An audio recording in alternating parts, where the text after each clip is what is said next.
अपना टॉपिक आगे बढ़ाऊंगी। Today my topic is geriatric age with its rubric representation in various dependencies. तो first of all हम देखेंगे जीरियाट्रिक एज ग्रुप होता क्या है। जो हम देखते हैं जो एल्डर पीपल हैं, जो 60 प्लस ईयर वाले एज के हैं, हम उनको जीरियाट्रिक एज ग्रुप में देखेंगे। जो टर्म है जीरियाट्रिक वो आया है हमारा जीरोन से, जिसका मीनिंग है ओल्ड मैन, और जो आइट्रस है दैट मीन्स हीलर। इसका मतलब क्या है कि जो हमारी ओल्ड पीपल है, जो एल्डर पीपल है, उसको हील करना। जीरियाट्रिक एक तरह का मेडिसिन ब्रांच है जिसमें हम स्पेशली क्या करते हैं, जो हमारे ओल्ड पीपल हैं उनको प्रिवेंट करते हैं, उनकी हेल्थ को प्रमोट करते हैं। ठीक है।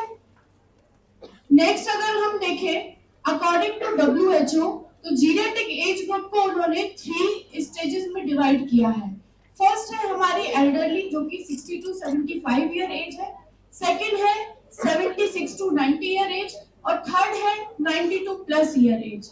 तो क्या होता है, जो जीरियाट्रिक एज है उसमें धीरे धीरे हमारे जो बॉडी के बेसिक फिजियोलॉजिकल हमारी जो फिजियोलॉजिकल एक्टिविटी चल रही होती है उसमें वीकनेस होने लग जाती है। तो क्या होता है पेशेंट्स में, जो एल्डर पेशेंट्स है उनमें day by day chronic diseases develop होने लग जाती हैं। सारी जो इलास्टिसिटी है बॉडी की, स्किन की इलास्टिसिटी है वो धीरे धीरे कम होने लग जाती है। तो हम ग्रेड 1 में देखेंगे, जो फर्स्ट कैटेगरी है WHO के अकॉर्डिंग फर्स्ट कैटेगरी है 60 टू 75 ईयर। 60 टू 75 ईयर मतलब कि रिलेटिवली एक्टिव है, एजिंग प्रोसेस जो है वो स्टार्ट हो चुकी है, वो अपनी हेल्थ प्रॉब्लम जो है वो डेवलप कर रहे हैं धीरे धीरे। और अगर हम सेकंड कैटेगरी देखेंगे तो 76 टू 90 इयर्स वाले जो एज के हैं वो सेकंड कैटेगरी में आते हैं। इट मींस फिजिकल स्ट्रेंथ और क्रॉनिक डिसीजेस उसमें होना कॉमन हो जाता है।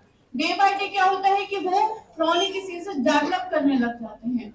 Increase need of medical care and support, बार बार वो क्लिनिकल चेकअप के लिए जाते हैं, अपने हेल्थ के लिए बहुत ज्यादा एंजियस हो जाते हैं कि हाँ मुझे जाना है, चेकअप कराना है। डे बाय डे वो जाएंगे, वो देखेंगे कि हाँ मुझे ये भी डेवलप हो रहा है, बार बार सोचेंगे कि अरे मुझे ये तो प्रॉब्लम नहीं हो रहा है, मुझे कहीं पैर में दिक्कत हो रही है। हर छोटी छोटी चीज को बहुत बढ़ाते हैं, अपने मन में ही देख लेते हैं कि हाँ सोच लेते हैं कोई चीज हुई, छोटा सा ईचिंग भी होगा तो एंजियस हो जाते हैं। ठीक है, तो वो जो है वो सेकंड कैटेगरी में आता है। थर्ड कैटेगरी है जो टोटल डिपेंडेंट हो जाते हैं, जो कि पूरी तरह से वीकनेस है, मोबिलिटी है जो उनकी खत्म हो चुकी होती है, और मल्टीपल हेल्थ इश्यूज डेवलप हो जाते हैं। अगर हम सेंसस 2011 जो हमारी कैलकुलेशन होती है उसमें देखेंगे तो 104 मिलियन जो पीपल है वो एल्डरली एज में आते हैं, जिसमें 51 ईयर एल्डर मेल्स है और 52 मिलियन जो है वो आपकी फीमेल है।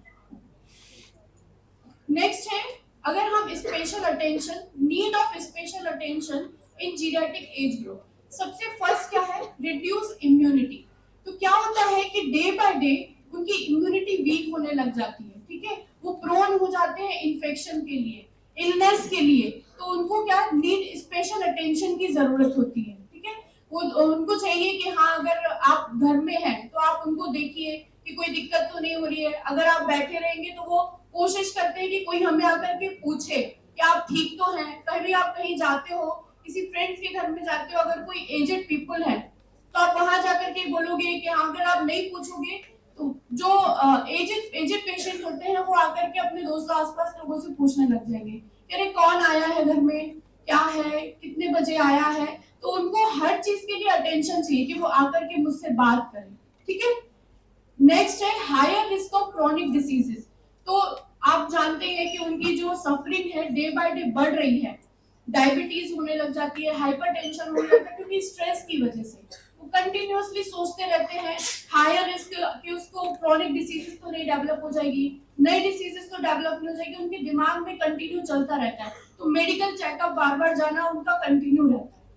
डिक्लाइन इन ऑर्गन फंक्शन, धीरे धीरे क्या है सारे ऑर्गन जो भी है वो भी धीरे धीरे डिक्लाइन होने लग जाते हैं।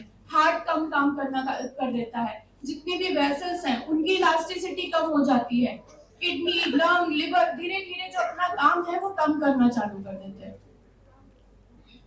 Weakness of bone and muscles, उनकी मसल्स में भी क्या होती है, फ्रैजाइलिटी आ जाती है, ठीक है।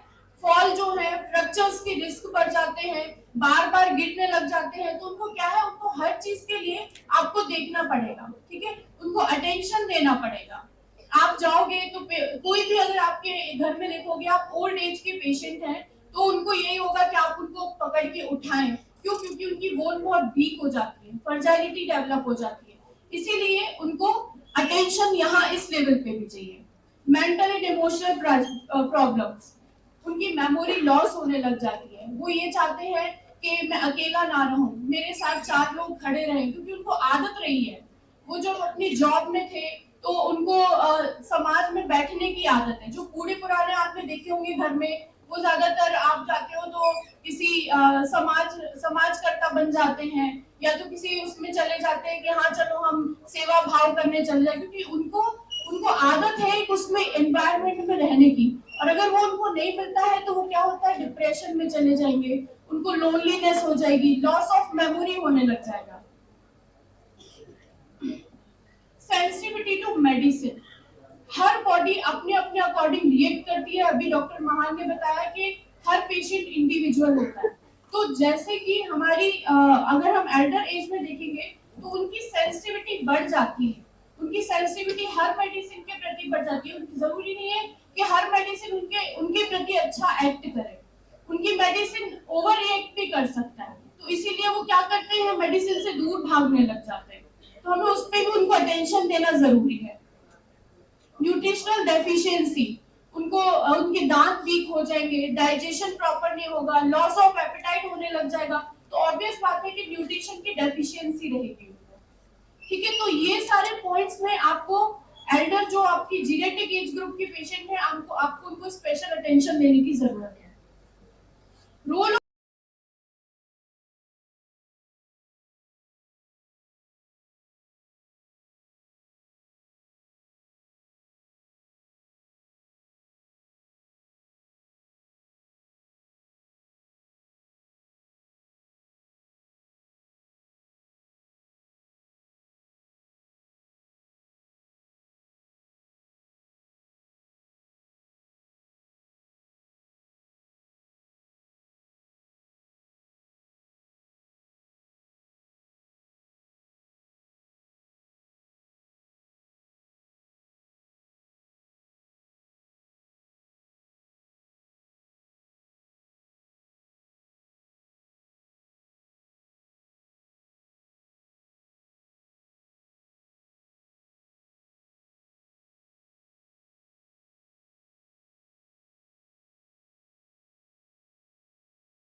वृद्धाश्रम में छोड़ा, तो उनके दिमाग में डिप्रेशन क्रिएट होता है, वो ये सोचने लग जाते हैं कि मैंने इतना किया इनके लिए, आज मैं यहाँ आ गया हूँ, तो वो उसी चीज को सोच सोच के चीजें भूलने लग जाते हैं, एंजाइटी में चले जाते हैं। ठीक है, तो हमें उनको मेंटली वेल बीइंग करना है, उनका पेन मैनेजमेंट करना है, उनको इम्प्रूव क्वालिटी ऑफ लाइफ देनी है। वो जैसी लाइफ चाह रहे हैं, अगर वो पूरी तरह से ठीक ना होकर के अपने मेंटल लेवल को सुधारने की उनके लिए वही एक इम्पॉर्टेंट चीज है। रिड्यूस ऑफ पॉलीफार्मेसी, वो मल्टीपल ड्रग्स लेते हैं। हमारी होम्योपैथी में क्या है कि हम सिंगल डोज भी दे सकते हैं। अगर उनको हम बहुत सारी दवाइयां बताएंगे तो लॉस ऑफ मेमोरी के चक्कर में रहते हुए वो मेडिसिन खाना भूल जाते हैं। डॉक्टर दे देगा सुबह खानी है, शाम को खानी है, दिन में खानी है। हमारी होम्योपैथी में अगर हम एक सिंगल डोज भी देंगे तो वो एक्ट करेगी और उसकी क्वालिटी ऑफ लाइफ भी इम्प्रूव होगी। डिफिकल्टीज क्या आती है जीरियाट्रिक एज ग्रुप में केस सेटिंग करने में? क्या होता है जब पेशेंट आता है तो उसको या तो हियरिंग लॉस रहेगा या फिर कुछ लैंग्वेज बैरियर होते हैं, कुछ पेशेंट ढंग से बोल नहीं पाते हैं। आप पूरे पेशेंट में देखोगे तो बात भी नहीं कर पाते, कुछ अर्बन में रहते हैं, कुछ रूरल में रहते हैं, वहाँ की लैंग्वेज अलग है, यहाँ की लैंग्वेज अलग है, उनको ये डिफिकल्टीज आती है। तो हमें क्या करना है, अगर साथ में कोई अटेंडेंट आया है तो हम उनसे बात करके उनकी जितनी भी प्रॉब्लम है वो उनसे भी पूछ सकते हैं। ठीक है, दूसरी डिफिकल्टी क्या आती है, फॉरगेटफुलनेस। या तो उनका रिजर्व नेचर होगा या वो बार बार भूल जाते हैं उस चीज को, ध्यान नहीं देते हैं, फॉरगेटफुल है। आज अगर आप उनसे पूछेंगे कि कल आपको आपकी हिस्ट्री में कौन सी डिजीज हुई थी, उनको हो सकता है नहीं याद है, लेकिन हमारी होम्योपैथी में हिस्ट्री जरूरी है। अगर इस चक्कर के रहते हुए क्या होता है कि केस सेटिंग में हमें डिफिकल्टी होती है, तो हमें उसको ध्यान देना है, उनको नए नए तरीके से हमें उनसे पूछना है। हम उनको एग्जाम्पल दे सकते हैं कि आपको पहले कभी कोई परेशानी हुई है, उनको बहुत सारे ऑप्शन दीजिए। क्या कोई ऐसी बीमारी जो लंबे समय तक चली हो, कोई ऐसी बीमारी जो आपने जिसकी लंबी समय तक दवाइयां खाई हो, तो उन डिफिकल्टीज को हम कैसे क्लियर करेंगे ताकि हम एक एनालिसिस करके अपनी मिनिमम मेडिसिन तक पहुंच पाए। Difficulty situation habitual accessory symptoms. ठीक है, एसेसरी सिम्टम्स कुछ एल्डरली पेशेंट होते हैं, वो क्या करते हैं, उनको अपना डेली रूटीन बना लेते हैं उस सिम्टम को, उन्हें लगता ही नहीं कि वो एक उनका सिम्टम है। वो ये सोचते हैं कि नहीं, मॉर्निंग में उठ के उनको फ्रेश होने जाना है तो वो जाना ही है, या कहीं बाहर जाने से पहले उनको फ्रेश होने जाना है, तो उनको लगता है ये नॉर्मल है, तो वो कभी हमको बताते नहीं है। वो सिम्टम्स हमारे क्या है, हमारे एनालिसिस और मोटिलिटी में से स्किप हो जाते हैं, जो हमारे लिए बहुत इंपॉर्टेंट सिम्टम होता है। ठीक है, तो हमें इन डिफिकल्टीज को किस तरह से उनसे पूछना है, किस तरह से उनसे क्वेश्चन करना है, ताकि हम अपनी टोटलिटी बना के सिविलियन तक पहुंच पाए। कॉमन कंप्लेंट्स, क्या क्या कंप्लेंट्स हैं हमारी, कॉमन कंप्लेंट्स क्या क्या आपको देखने को मिलेगी जीरियाट्रिक एज ग्रुप में? जैसे कि विजुअल कंप्लेंट्स हैं, और उसके लोकोमोटर सिस्टम और डिसऑर्डर्स हैं, कार्डियोवैस्कुलर सिस्टम है, स्किन कंप्लेंट्स है। ये सारे सिम्टम क्यों होते हैं? क्योंकि उनकी जो फिजियोलॉजिकल एक्टिविटी है, जो फिजियोलॉजिकल प्रोसेस चल रही है बॉडी की, धीरे धीरे वो कम होने लग जाती है। ठीक है, इलास्टिसिटी कम होगी तो स्किन में रैशेस होने लग जाएंगे, इचिंग होने लग जाएगा। तो ये सारे जो है ये कॉमन कंप्लेंट है जीरियाट्रिक एज ग्रुप के। न्यूरोलॉजिकल कंप्लेंट जैसे कि डिमेंशिया बहुत कॉमन है। अब तो ऐसा होता है कि ओल्ड पेशेंट जो है वो वापस से मोबाइल लेकर के बैठ जाते हैं, तो ऑब्वियस सी बात है वो कंटिन्यू वो भी रील्स देखना चालू कर देते हैं। हाँ चलो रील्स देखते हैं, तो ऑब्वियस सी बात है उनकी आईज पे इफेक्ट पड़ेगा, डिमेंशिया होने लग जाएगा। धीरे धीरे क्या होता है, उनको सनाइल होने लगेगा, बार बार चीजें भी भूलने लग जाएंगे, क्योंकि एक ही चीज में मोबाइल में लगे रहते हैं, वही रील देखते रहते हैं, फिर वो फॉरवर्ड करेंगे आपके ग्रुप में, गुड मॉर्निंग का फॉरवर्ड करेंगे, तो वो किस वजह से है? क्योंकि कोई उन पर अटेंशन नहीं दे रहा है। अगर उनको अटेंशन देंगे तो वो मोबाइल से दूर हटेंगे, तो वो नई चीजें अपना ढूंढने लग जाते हैं, जिस वजह से उनके फिजिकल प्रॉब्लम्स स्टार्ट हो जाती है। रेस्पिरेटरी कंप्लेंट्स आप देखोगे ज्यादातर देखने को मिलती है, उनको निमोनिया मिल जाता है, एस्मा है, जीआईटी कंप्लेंट्स हैं, आप स्पेशली बॉल डिसीज मिलेगी, न्यूरोलॉजिकल कंप्लेंट्स हैं, जेनाइटो यूरिनरी कंप्लेंट्स है, रिटेंशन मिलता है स्पेशली यूरिन में, आप ओल्ड एज में देखोगे तो ये सारी कंप्लेंट स्टार्ट हो जाती है। ठीक है, तो problem associated with long term diseases ये आपकी, ठीक है, जो आप देख रहे हो ब्लड डिसीजेस है, कैंसर है, और एक्सीडेंट, क्योंकि क्या होता है वो प्रोन हो जाते हैं, उनकी जो बोन है उस फ्रैजाइलिटी बढ़ जाती है, इसलिए ज्यादा एक्सीडेंट होने लगा, एक्सीडेंट की वजह से इजीली उनकी बोन ब्रेक हो जाती है। ठीक है, साइकोलॉजिकल एंड साइकेट्रिक प्रॉब्लम्स क्या है, मेंटल चेंजेस दिखेंगे, मेमोरी इंपेयर्ड रहेगी उनकी, इमोशनल डिसऑर्डर्स रहेंगे, धीरे धीरे चीजें भूलने लगेंगे, और चीजें उनकी लाइफ जो है, क्वालिटी ऑफ लाइफ जो है वो डिक्रीज होने लग जाती है इस वजह से। सोशल प्रॉब्लम बढ़ जाती है, उसकी वजह से अगर वो क्या करेंगे, एब्यूजिव हो जाते हैं। आप देखोगे घरों में किसी किसी के जो बड़े बूढ़े होते हैं वो झगड़े करने लग जाते हैं, चिल्लाने लग जाते हैं, आपस में ही लड़ने लग जाते हैं, कुछ डिपेंडेंसी हो जाती है। अगर वो किसी पे डिपेंड हो गए तो उन्हें लगने लग जाता है, उनके अंदर फीलिंग आने लगती है कि हम बच्चों पे बोझ बन रहे हैं, ठीक है। फिर क्या होता है, इकोनॉमिक स्टेटस, पहले वो अच्छा खासा कमाते थे, फिर उनकी बीमारियां हो गई, बीमारियों में पैसा खर्चा हो गया, तो वो उनका क्या है, उस मेंटल लेवल पे वो सारी डिसीज कहीं ना कहीं डेवलप होकर के फिजिकल दिखती है। तो हमको कैसे निकालना है वो सारी, किस तरह से उनसे क्वेश्चन करना है, कैसे हमें रिपेट्राइजेशन करना है, वो हमें रिपेट्री में इन सब चीजों का ध्यान देना बहुत जरूरी है। केस टेकिंग अप्रोच क्या है, the physician must have understand of how disease process present in the order individual and also the natural aging phenomena, ठीक है। तो फिजिशियन को ये समझना बहुत जरूरी है कि नेचुरल एजिंग फिनोमिना क्या क्या है और हमें किस तरह से उनसे उस क्वेश्चन करने हैं जिससे हम उनके सिमिलिमम तक पहुंच पाए। The initial interview should focus on functional decreasement and include history, social support and subjective finding. तो हमें उनसे क्या करना है, अगर वो आते हैं तो हम उनको ऐसा एनवायरनमेंट दें जिससे वो हमें अपनी हर चीज खुल के बताएं, ऐसा एक सोशल माहौल दें, हम उनसे बात करें कि जिस तरह से वो हमें पूरी तरह से अपना जितना जो छुपाते हैं अपने बच्चों से रिलेटेड या अपनी फाइनेंशियल कंडीशन, वो उसको अच्छी तरह से बता पाए। In carrying out the physical assessment of older person, attention must be given not only to detailed physical examination but to the functional abilities of the individual as well. तो आपको सिर्फ फिजिकल एग्जामिनेशन पे ध्यान नहीं देना है, आपको उनको इंडिविजुअल पिक्चर बनानी होगी, मेंटल क्या है उनका, फिजिकल क्या है उनका, लोकेशन, सेंसेशन, मॉडलिटी जो हम पढ़ते हैं, अदर हमारे जो राइटर्स हैं जिन्होंने अपना अपना फिलोसफिकल कॉन्सेप्ट बनाया है, हम उसके अकॉर्डिंग सारे सिम्टम्स नोट डाउन करके उनकी टोटलिटी बनाएंगे।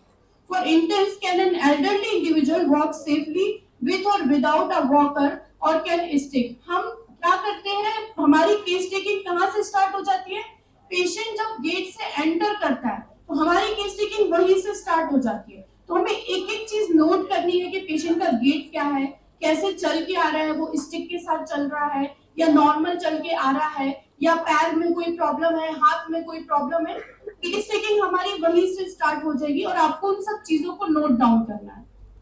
For in can able to cut his sorry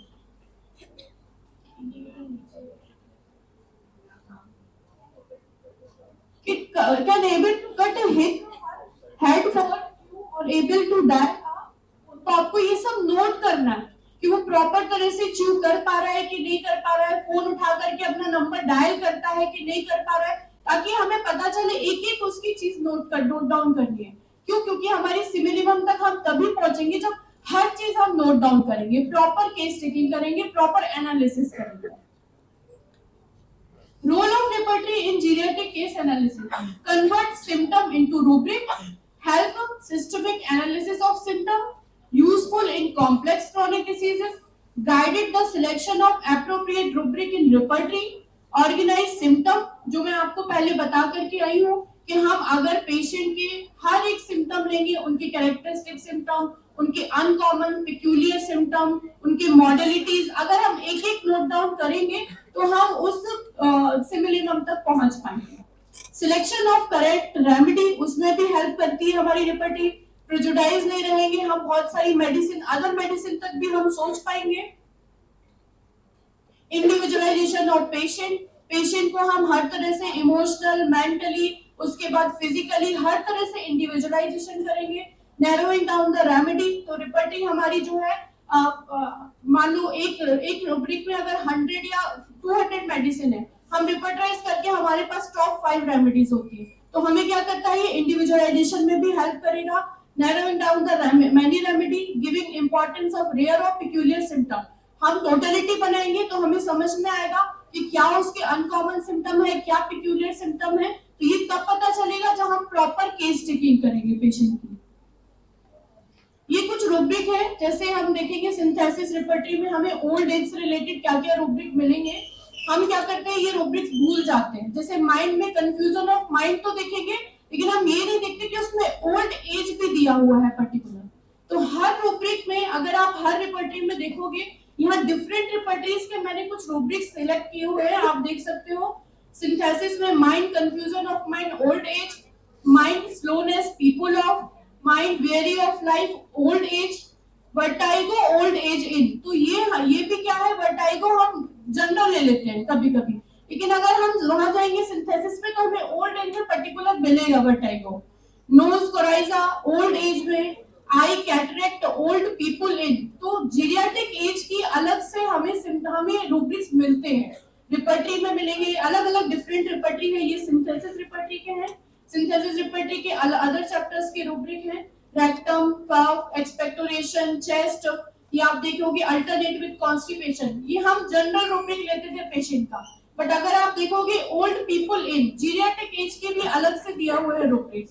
तो ये अलग डिफरेंट रिपर्टरीज के डिफरेंट रूब्रिक है। रूब्रिक इन कैंट रिपर्टरी, कैंट रिपर्टरी में भी आपको अलग मिलेंगे, माइंड में अलग मिलेंगे, सबका अलग अलग जो है। कैंट ने अलग इंपॉर्टेंस दिया, mental general, physical general, particular. Same BBCR ने अलग दिया है, उन्होंने कंप्लीट सिम्टम को दिया है। तो मेडिसिन वही है पर सबका तरीका अलग अलग है। पहुंचना हमें क्या है, मेन मेडिसिन तक, सिमिलिमम तक पहुंचना है। भले ही हम चाहे सीधा रास्ता चूज करें, चाहे हम टेढ़ा मेढ़ा रास्ता चूज करें, ठीक है।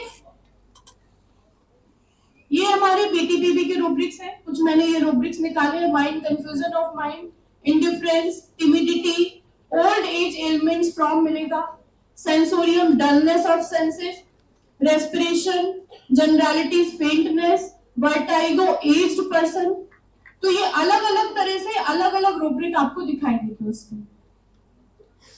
बीबीसीआर के कुछ लिमिटेड रूब्रिक्स हैं ये, मर्फी के आपको रूब्रिक दिखाई देंगे। मैं एक एक रूब्रिक को पढ़ूंगी तो बहुत टाइम हो जाएगा, मैं इसलिए आपको सिर्फ देख रही हूँ, आप चाहे तो फोटो ले सकते हैं। कंप्लीट रिपर्टरी, मैनेजमेंट इन जीरियाटिक एज ग्रुप। तो मैनेजमेंट वही है, इंडिविजुअलाइजेशन करना, उनको लोअर पोटेंसी देना, प्रॉपर मॉनिटरिंग करना, लाइफ स्टाइल, उनकी डाइटरी हैबिट चेंज करना, वो जिस तरह की डाइट खा सकते हैं उनको उस तरह की डाइट बताना, ठीक है। एडवांटेज क्या क्या है एल्डरली एज में, तो जनरली सेफ ट्रीटमेंट है, हमारे जो होम्योपैथी है वो सेफ ट्रीटमेंट है, सुइटेबल कोई साइड इफेक्ट नहीं है, सुइटेबल रेमेडी है। जैसे मैंने बताया कि अगर एलोपैथिक ट्रीटमेंट लेते हैं तो इतनी सारी मेडिसिन है, यहाँ से मिनिमम आप एक मेडिसिन भी दोगे तो भी वो एक्ट करेगी, ठीक है। ओवरऑल क्या है, क्वालिटी ऑफ लाइफ को इंप्रूव करता है, ठीक है। Thank you, short and sweet था मेरा, thank you so much and thank you ma'am.